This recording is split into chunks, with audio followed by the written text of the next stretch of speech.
சனிப்பெயர்ச்சிக்கு பிறகு வேலையில் ஒரு மாற்றம் ஏற்பட போகின்ற 3 ராசிக்காரங்க, அதுவும் வேலையில கொஞ்சம் கவனத்தோடையும் கொஞ்சம் கேர்ஃபுல்லாகவும் இருக்க வேண்டிய ஒரு 3 ராசிக்காரங்க, மேலும் கடன் கொடுக்கறதுலையும் வாங்குறதுலையும் கவனத்தோடு இருக்கக்கூடிய 3 ராசிக்காரங்க. அந்த ராசி எந்த ராசி? நல்லதே நடக்கும் ஓம் நம சிவாயும் எல்லாம் வல்ல ஸ்ரீ வாராகியம்மன் திருவடி சரணம். செய்யும் தொழிலே தெய்வம்னு சொல்லுவாங்க, உத்தியோகம் புருஷ லட்சணம்னு சொல்லுவாங்க. அப்படி பணத்தை சம்பாதிக்கிறதுக்கு ஏதாவது ஒரு வேலை தொழில் பார்த்துக்கிட்டே தான் இருப்போம். அந்த வேலை தொழிலில் பிரச்சனைகள் மட்டும் வராமல் இருக்கணும், அதுதான் ரொம்ப ரொம்ப முக்கியம். சரி, இப்போ மார்ச் 29 கும்ப ராசியிலிருந்து மீன ராசிக்கு சனிவன் பயிற்சி அடைஞ்சிருக்கிறாரு. இந்த சனி பயிற்சியின் மூலமா ஒரு 3 ராசிக்காரங்களுக்கு வேலை விஷயத்துல ரொம்ப ரொம்ப கண்ணும் கருத்துமா கவனமா இருக்க வேண்டியது அவசியமா இருக்குது.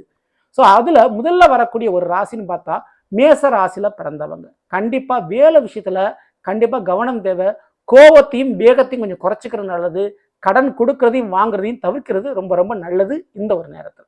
ஸோ இதற்கு அடுத்த ஒரு ராசின்னு பார்த்தா கடக ராசிக்காரங்களுக்கு கண்டிப்பா கடக ராசிக்காரங்க மற்றவர்களுடைய வாக்குறுதியை நம்பி அல்லது மற்றவங்க கொடுக்கக்கூடிய ஒரு ஆசை வார்த்தைகளை நம்பி பெரிய பெரிய வேலை கிடைக்கும், பெரிய பெரிய சம்பளம் கிடைக்கும் நம்பி இருக்கிற வேலையை விட்டுறாதீங்க. ஸோ அதில் கவனம் தேவை. அந்த வேலை விஷயத்துல கண்டிப்பா வெறும் வாய் வார்த்தைகளை நம்பி ஏமாந்துடாதீங்க. ரொம்ப ரொம்ப கவனத்தோட இருங்க கடகராசிக்காரங்க.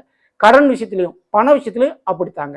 சரிங்களா? இதற்கு அடுத்த ஒரு ராசின்னு பார்த்தா தனுசு ராசிக்காரர்கள் கண்டிப்பா தனுசு ராசிக்காரங்க ஒரே நேரத்தில் 2 வேலை பார்க்கறது, தொழில் வேலை இந்த 2மே பார்க்கறது இப்படின்னு சொல்லி வேலையில கவனம் செலுத்த முடியாம போகக்கூடிய சூழல் உண்டு. ஒர்க் லோடுனால வேலையில பாதிப்பு ஏற்பட வாய்ப்பு உண்டு.